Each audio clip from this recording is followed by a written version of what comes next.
स्याद्वादामोगलाञ्छनम्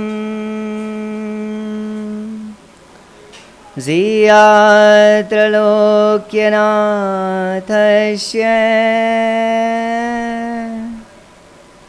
शासनं जिनशासनम् शासनं जिनशासनम् नमोऽर्यन्ताणं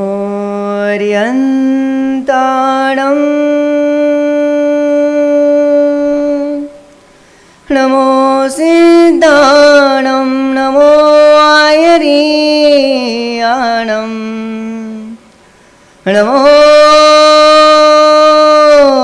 जायाणं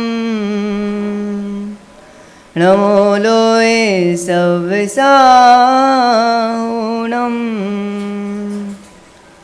नमन है आदि सिंधु को महावीर जी प्रणाम सूरी विमल सिंधु को नमने अनंतो धाम विराग सूरी सुशिष्य जो पंचम युग भगवान ते अब मेरे हृदय वसो विनिश्चय संत महान। जली देवादिदेव खजराट श्री पाशनाथ भगवान की, देवादिदेव खजराट श्री महावीर भगवान की, परम पूज्य आचार्य श्री विमल सागर जी महामुनि राज की, परम पूज्य राष्ट्र संत गणाचार्य श्री विराग सागर जी महामुनि राज की, परम पूज्य वाक्य श्री आचार्य श्री विनिश्चय सागर जी महाराज की,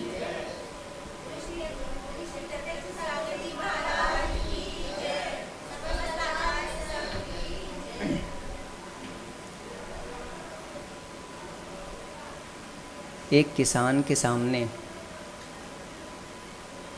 एक ऑफर रखा गया। उसे ये प्रस्ताव दिया गया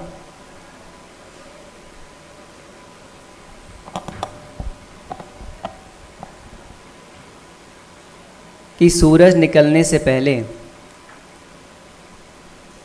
एक बहुत बड़े भूखंड पर, एक ज़मीन पर,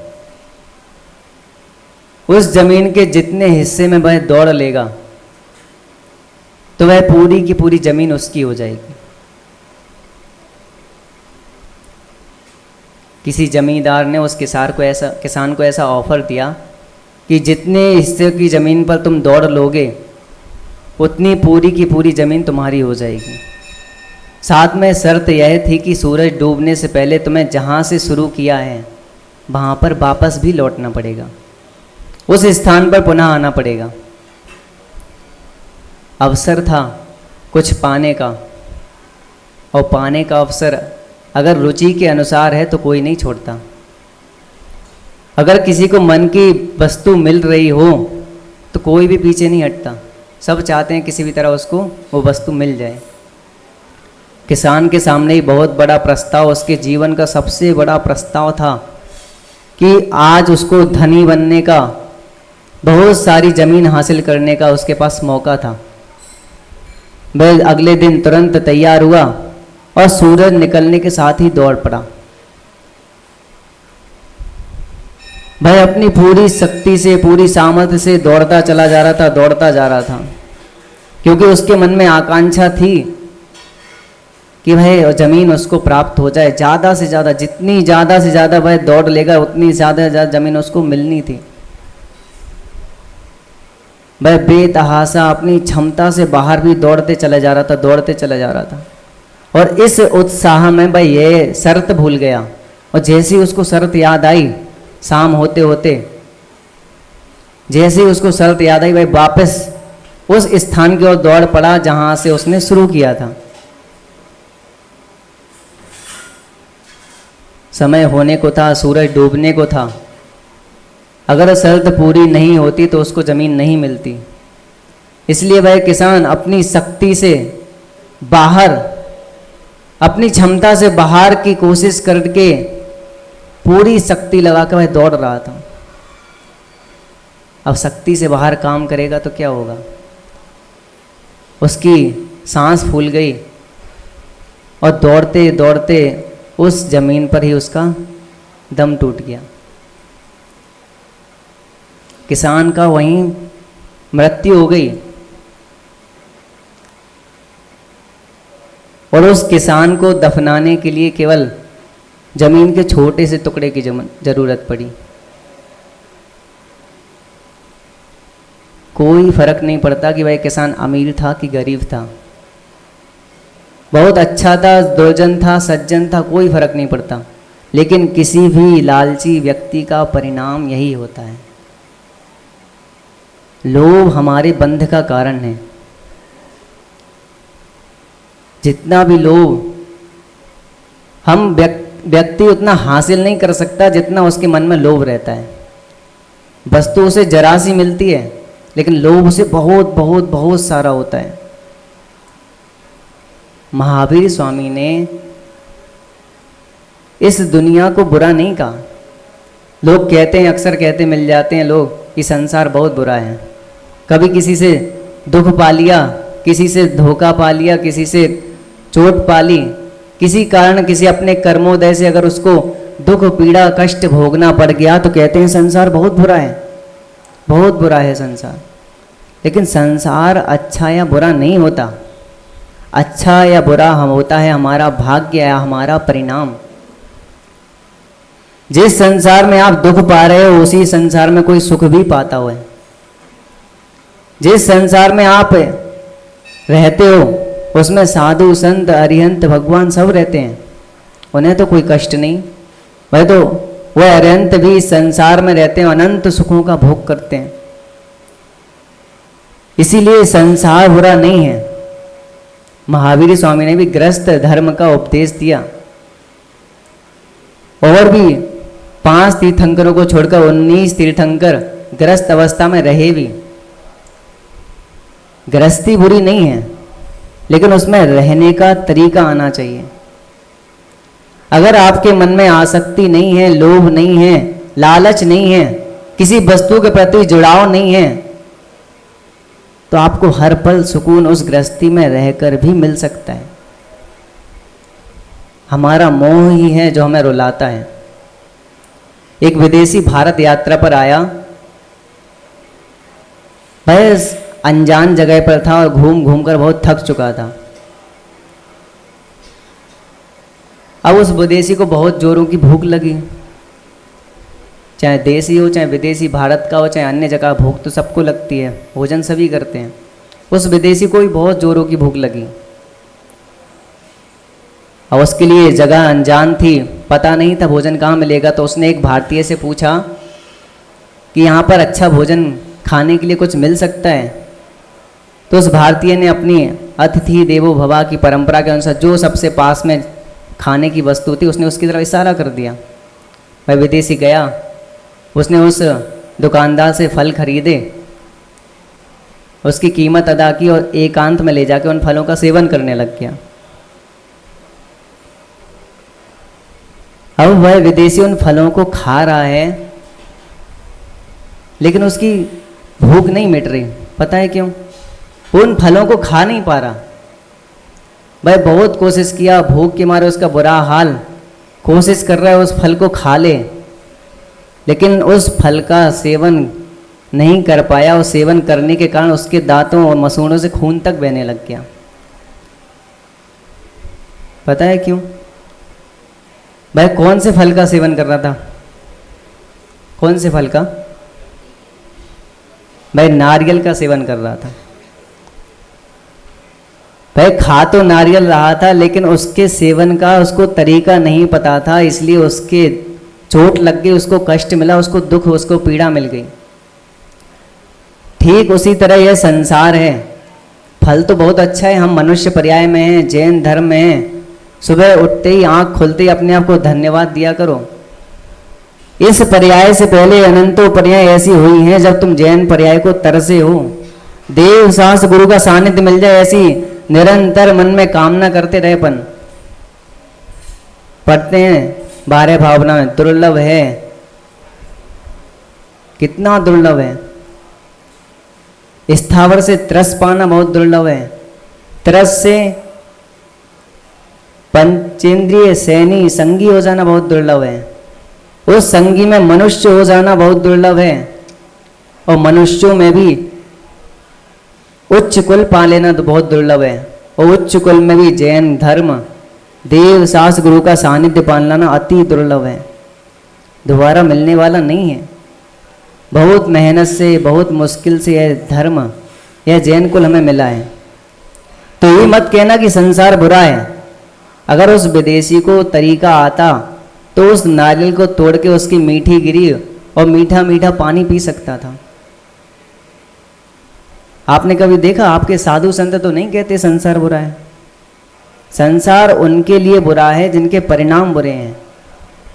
साधु संतों का भी उदास नहीं देख सकते आप। उनके चेहरे पे उदासीनता हो सकती है, लेकिन वो उदास नहीं हो सकते। उदासीनता उनके संसार के प्रति है, ना कि वो उदास हैं। साधु संत हमेशा खुश रहते, पता है क्यों? क्योंकि उन्हें रहने का तरीका आता है, संसार में कैसे रहा जाता है। मान लीजिए अगर कोई साधु, आप देखते हो, आप भी संसार में रहते हो, वो भी भोजन करते हैं, आप भी भोजन करते हो। वही भोजन आपको कष्ट देता है, उनके लिए साधना का कारण होता है। अगर कोई साधु रसगुल्ला खा रहा है, आप तो रोज रसगुल्ला भी नहीं खाते। साधु को हो सकता है कि सातों के सातों दिन, हफ्ते में 7 दिन रसगुल्ले मिल जाए। होता है कि नहीं? होता है ना ऐसा। लेकिन अब ये देखो परिणामों में कितना अंतर होता है। अगर किसी साधु के हाथ में रसगुल्ला है, मान लो, आहारचर्या इसीलिए तो देखनी चाहिए, आपको संसार में रहने का तरीका पता चल जाएगा। आहार अकेला देना नहीं चाहिए कि मैं पहले दे लूँ, मैं पहले दे लूँ। पहले देने से कुछ नहीं होता, अंदर जो उत्कृष्ट परिणाम है उनसे बहुत कुछ होता है। केवल हाथ पे ग्रास रखना पुण्य का कारण नहीं है। अपने अंदर में ऐसे उत्कृष्ट भाव रखना, इनका साधना अच्छी हो, इनका रत्नत्रय अच्छी तरह पालन हो, और जिन शासन की अच्छे से अच्छे वृद्धि हो। आप केवल ये मत सोचो कि हम साधु के हाथ में जल दे रहे हैं, ग्रास दे रहे हैं। आप जो जल दे रहे हो ना, उससे जिन शासन की वृक्ष की जड़ों को सींच रहे हो, क्योंकि साधु आगे बढ़ेंगे तो अपना जिन शासन भी आगे बढ़ेगा। केवल भावों को इतना संकुचित मत रखो कि हम दे लें। तो साधु के हाथ में अगर रसगुल्ला है, देखना सीखना रहने का तरीका संसार में। साधु के हाथ में है रसगुल्ले का टुकड़ा, वह खा रहा है, लेकिन जैसे ही किसी टुकड़े में अगर कोई बाल या कोई अशुद्ध पदार्थ आ जाता है तो ऐसे छोड़ देता है जैसे उसके हाथ में रसगुल्ला नहीं, कोई कचड़े का टुकड़ा हो, कोई कचड़े का पिंड हो, कचड़ा हो, छोड़ देता है ना, कितनी आसानी से छोड़ देता है। लेकिन आपके हाथ में रसगुल्ला हो, मान लो आपको बहुत जोरों की भूख लगी हो और कहीं से एक धक्का आए और रसगुल्ला जाके माटी में गिर जाए, फिर देखो आपके परिणाम। बहुत बुरा है संसार। हमारे हाथ की वस्तु छूट भर जाए, हमें कहीं से दुख भर मिल जाए, कहीं से पीड़ा भर मिल जाए, हम तुरंत कहने लगते हैं कि संसार बहुत बुरा है। साधु को कष्ट क्यों नहीं हुआ? क्यों नहीं हुआ? क्योंकि उन्हें पता है जो वस्तु हमारे संयोग में आई है उसका वियोग बिल्कुल निश्चित है। संयोग का मतलब ही यही है कि जिस दिन उसका समय आ जाएगा उसका वियोग निश्चित होगा। जो मिला है उसको छूटना है।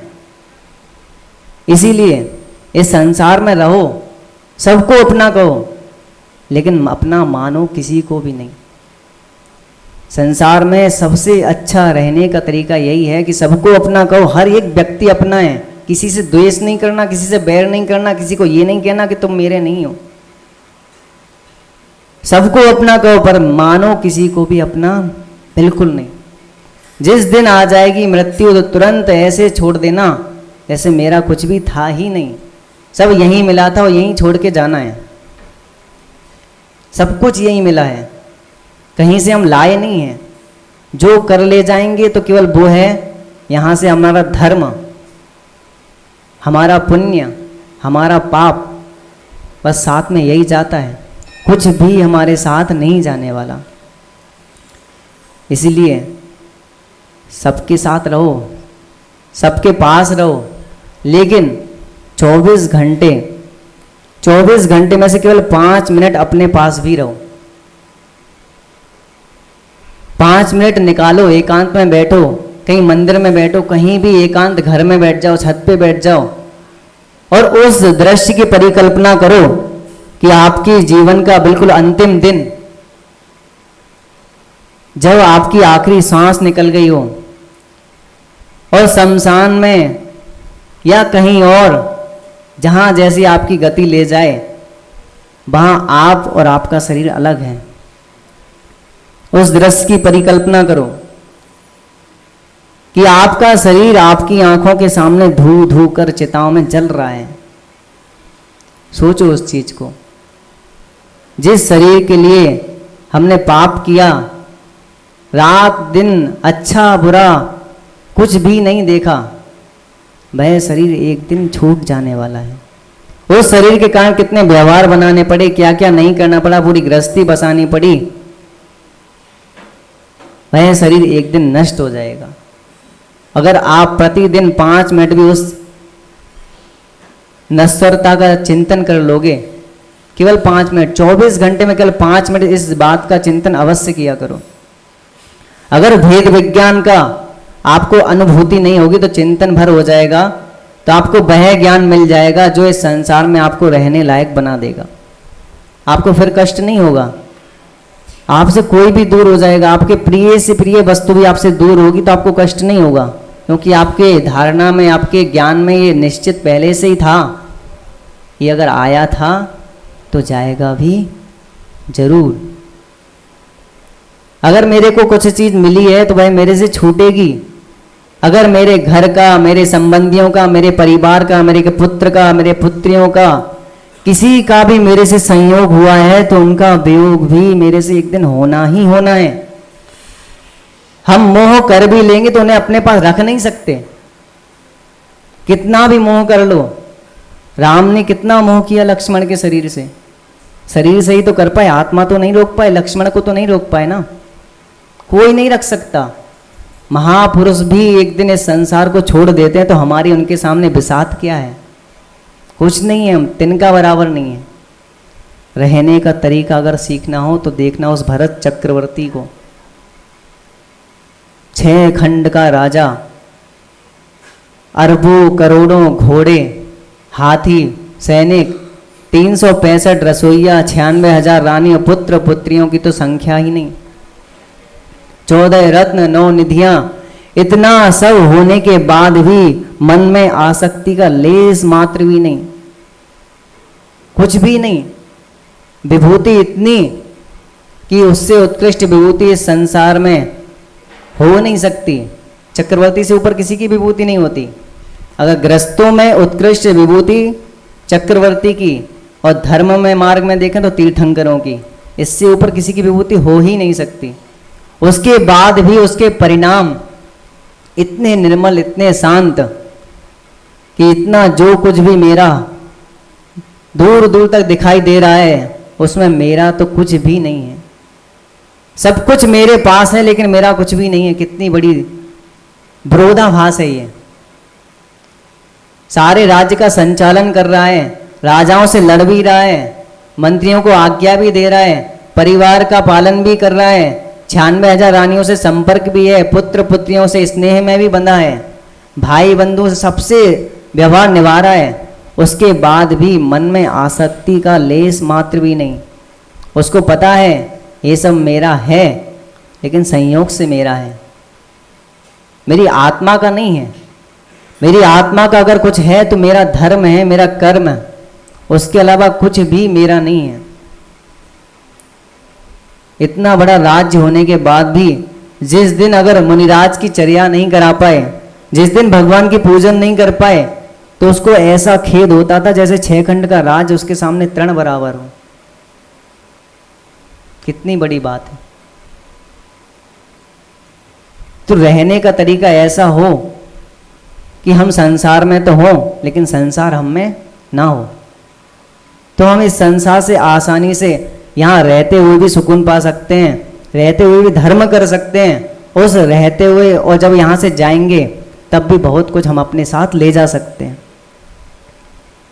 उस चक्रवर्ती ने जाते हुए देखो, बाहुबली भगवान को तो 1 वर्ष लग गया था, लेकिन उन्होंने जिस दिन दीक्षा ली उसके अंतर मुहूर्त बाद ही केवल ज्ञान को प्राप्त कर लिया था।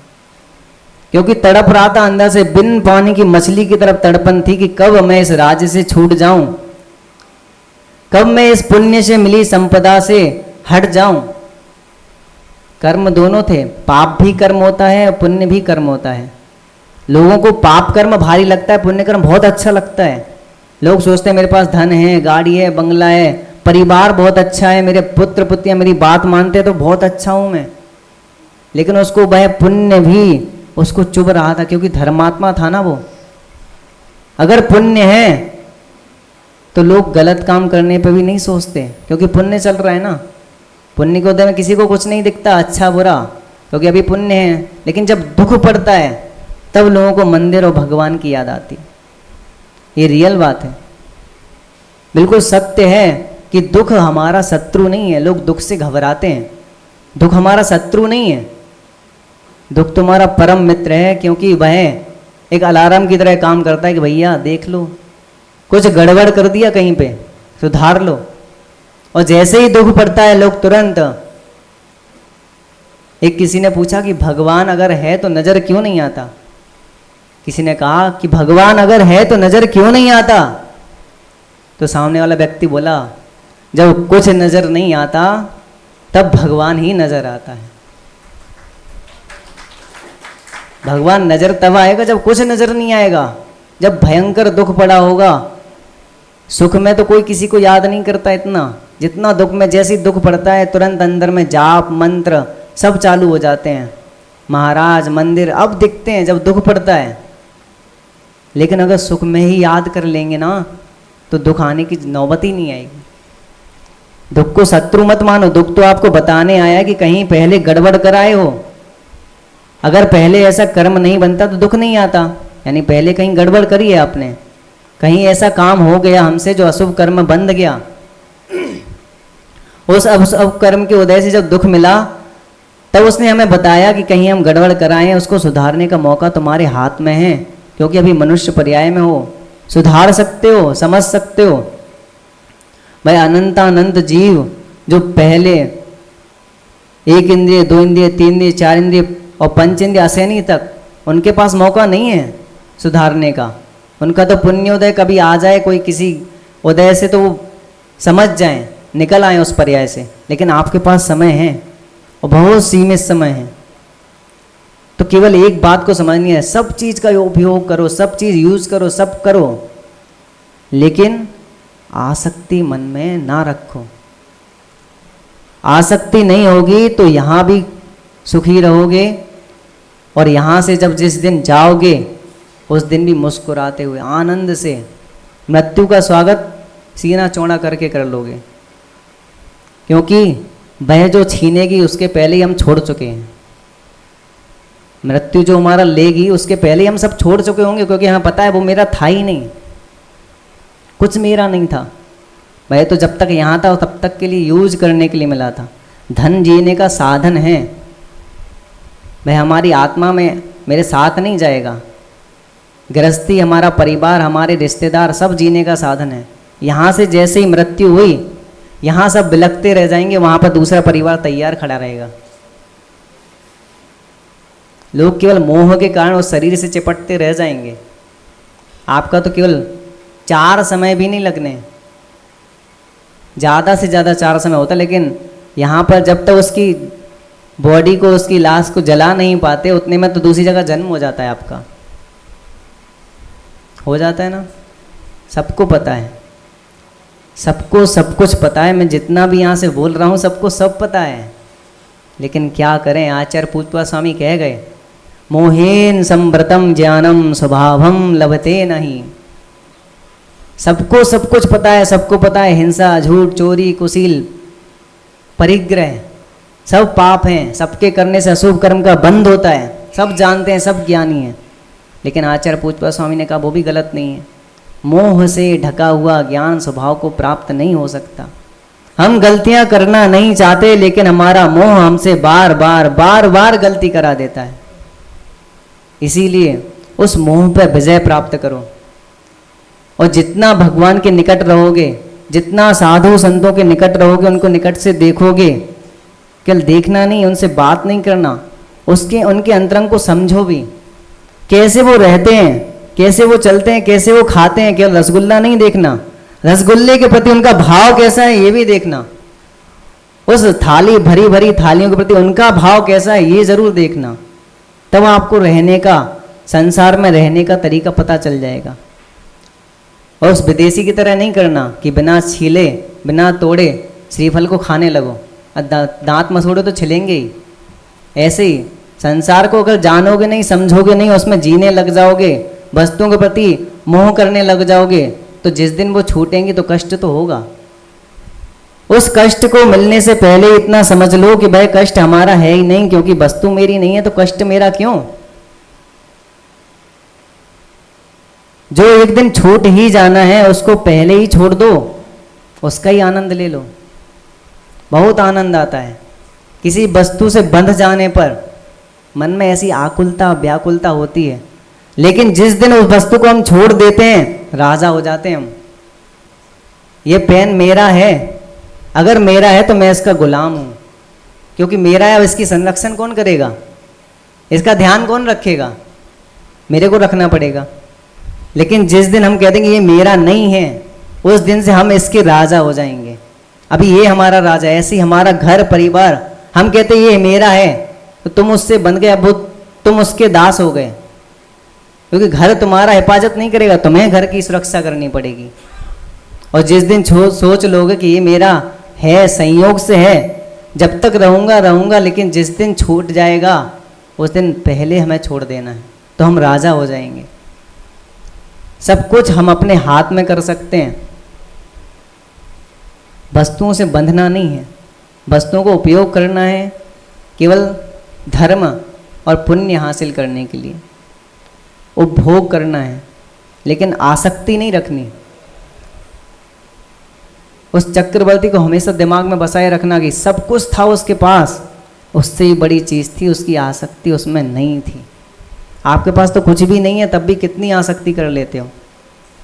चक्रवर्ती की संपदा इतनी, उस भिखारी के पास एक कटोरा, उसमें थोड़ी सी चिल्लर, तब भी उसके भाव कितने रहते हैं, मेरे को इतना मिल जाए, इतना मिल जाए, तब भी दुखी रहता है वो।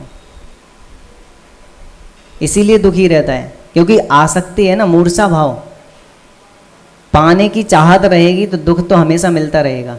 और जहाँ अपेक्षा छोड़ दी, जितना होगा भाग्य में, जितना मिल जाएगा उतना ही मेरा है, उससे कहीं अधिक मेरा बिल्कुल हो ही नहीं सकता। पुरुषार्थ करो, पुरुषार्थ करने के साथ साथ दिमाग में ये बात जरूर रखो कि भाग्य में जितना होगा उससे ना 1 इंच भी ज़्यादा नहीं मिलने वाला। पुरुषार्थ करना गलत नहीं है, लेकिन पुरुषार्थ के लिए सब कुछ नहीं करना कि छल करने लग जाओ, कपट करने लग जाओ, ना रात देखो ना दिन देखो, कुछ भी नहीं।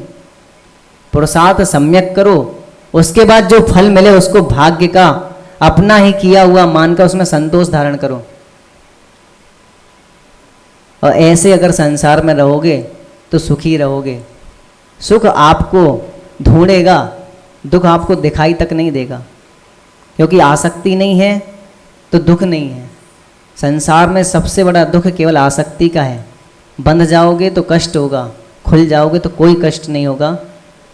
मैं आपको प्रवचन नहीं कर रहा हूँ, बता रहा हूँ केवल, क्योंकि मेरी हालत तो आज ऐसी है जैसे अगर दुकान खाली हो, पापा नहीं हो तो बैठना पड़ता है, बच्चे को मजबूरी है। यही हाल है। प्रवचन नहीं कर रहा, मेरे को प्रवचन देना भी नहीं आता। तो केवल आपको अगर ये बात समझ में आई हो तो अपने जीवन में अप्लाई करना। 24 घंटे में से केवल 5 मिनट अपने आप को दो, अपने घर के लिए, अपने परिवार के लिए, अपने शरीर के लिए। आप शरीर नहीं हो, अपने शरीर तक के लिए मत जियो। 24 घंटे में से केवल अपने आप का एक बार सोचो, मैं कौन हूँ और मेरी अंतिम परिणति क्या है।